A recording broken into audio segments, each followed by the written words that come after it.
setengahnya sudah kami kasih kepada istri, Pak, untuk biaya sekolah anak, untuk biaya makan sehari-hari. Setengah lagi kami pegang berkisar 6 sampai 7 juta. Kalau kami pakai motor, Pak, rentan sekali. Diserempet sedikit oleh pihak, kami bisa celaka, bisa mati konyol. Setidaknya kami ngambil kredit mobil. Mobil nggak perlu mahal-mahal. Mobil yang 100 juta saja atau paling mahal 200 juta. Avanza, Xenia, Aigia, Ayla. Kami bayar DP dari 6 juta atau 7 juta itu dipotong bayar cicilan per bulan 2,5 sampai 3 juta. Tinggal sisanya kira-kira 3 sampai 4 juta. Hakim juga enggak pengen juga punya rumah, Pak.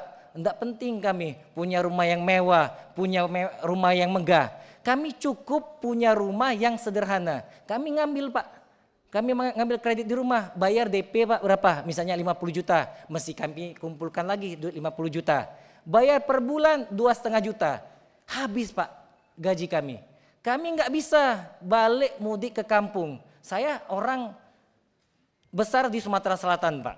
Bapak saya orang Palembang, mak saya orang Minang, Pak. Setiap balik saya ke Sumatera Selatan, penempatan saya di Aceh. Kalau naik pesawat kira-kira habis duit 15 sampai 21 juta, anak satu, sampai sebentar lagi anak saya 2, Pak, nambah lagi. Kalau naik mobil, Pak, perjalanan itu hampir 4 sampai 5 hari, total balik pergi habis kira-kira 12 juta. Dari mana duit itu, Pak? Sedangkan duit per bulanan kami saja sudah habis. Belum lagi masalah kesehatan, Pak. Masalah kesehatan ini sudah ditentukan di PP 94. Kami mempunyai hak kesehatan. Hanya saja belum maksimal. Hampir tidak berbeda dengan BPJS, Pak. Kami dikasih asuransi, Pak. Asuransi pas kami ke rumah sakit diperiksa dokternya. Pak Rangga, nanti obat paten ya. Saya lihat kartu Pak Rangga ini gold gitu kan, bisa obat paten.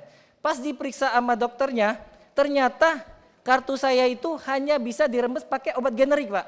Sama dengan rakyat biasa, nggak ada bedanya. Ngapain kami harus dapat asuransi itu? Mending asuransi itu masuk rekening buat beli susu anak saya, Pak. Ya, kami tetap pakai BPJS saja. Nah, itu. Belum lagi fasilitas, Pak, di internal kami. Nomenklatur kami berbeda dengan APH lain.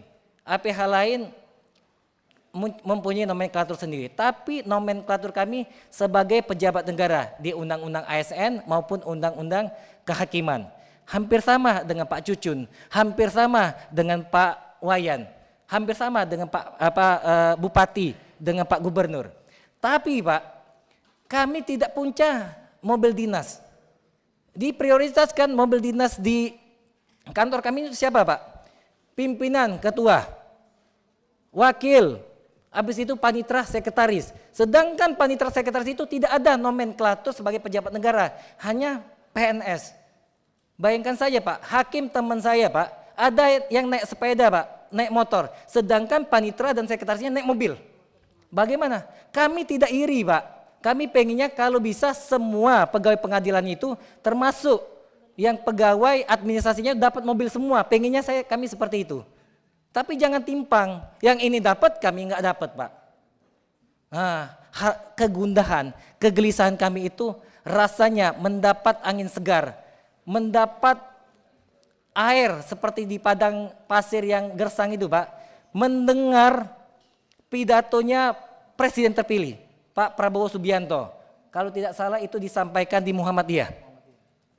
Pak Prabowo mengatakan, negara yang kuat, negara yang maju, harus hakimnya itu sejahtera. Dia mencontohkan dengan 2 negara. Satu dia contohkan dengan negara Amerika Serikat dan Inggris.